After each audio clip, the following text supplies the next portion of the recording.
question before I give you your time to shine. All right, I've asked all the people that have come on the show, and I've gotten different answers from everyone. I want to know who your player to watch is, and the answer may just be Rico Scott because he's a name that, But when I say player to watch, I don't mean obviously your starters last season, but a guy who's a little bit under the radar that you think is going to have a big impact. Rico Scott's a name I have heard. Stacy had Jeremiah Beeman.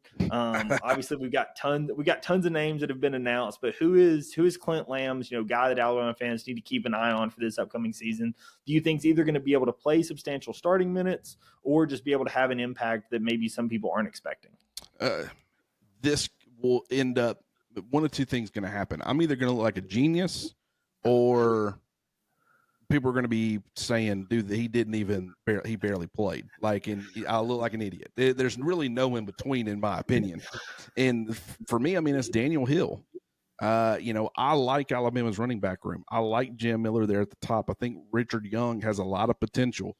Draylon Washington, I've said for a while, I don't think he was brought in as a transfer to ride the bench or become Alabama's running back 4 or 5. I liked A.K. Deere when he signed, and I granted seeing him in the spring, it's okay, I think he's a little bit further away from contributing than I thought he'd be. He's going to take a little time, which is totally fine, and it's normal. But Daniel Hill was one of my kind of forgotten guys. I was talking about Alabama's running back room, and I was not giving him the respect that he deserved. Now, granted, I did mention he's a talented guy. I think he could be kind of a Dimitri Flowers back when he played for Oklahoma, kind of an H-back tight end, running back, do different, goal line running back, do different things with him.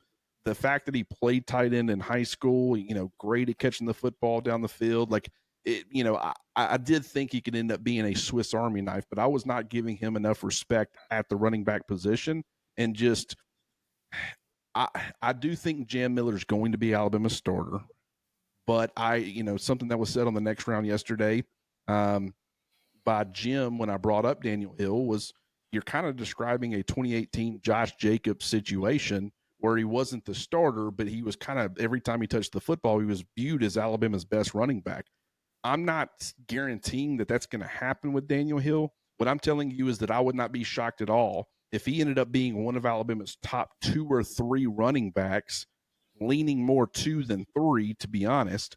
And if he ends up being a number 1, that wouldn't floor me either. But bare minimum, being the 2 or 3, and kind of every time he touches the football, Bama fans are coming away from a game saying, I just think Daniel Hill's the best snap in, snap out running back that Alabama has. Wouldn't shock me at all. So we'll find out. But I'll tell you, I didn't put enough respect on his name, and I'm more than making up for it now because I'm definitely on the Daniel Hill bandwagon.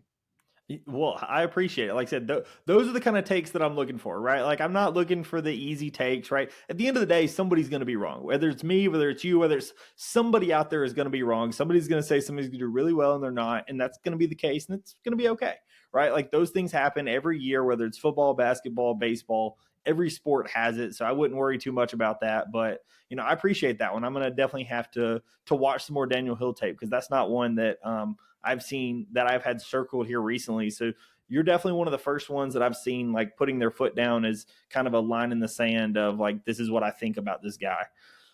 Well, hey, I think he's a good player, man, and I appreciate you having me on. This has been a lot of fun.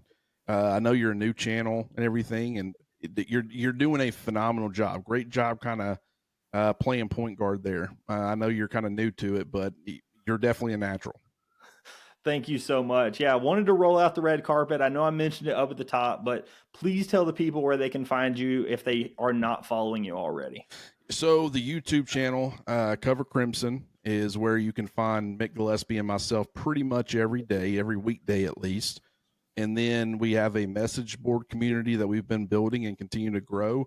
CoverCrimson.com. Would certainly appreciate everybody going over there and signing up, getting in on the conversations. Or if you want, you can just simply follow me on Twitter. I like to have a little bit of fun over there. Try to bring a good balance of, picking at other fan bases, trolling a little bit, snapping back at people, but also throwing a lot of information and things that, Alabama fans might find valuable as far as, the upcoming football season and recruiting and all that stuff. So at Clint R. Lamb, if you want to follow me on Twitter. Perfect. Thank you so much, Clint. And as always, everybody, if you are interested in that, I will have links to everything in the show notes. So everything he mentioned will be linked down below if you are interested in doing so. So for myself, it's Owen Barnes. For he's Clint Lamb. Thank you so much for joining the show, and we will catch you in the next episode. Peace.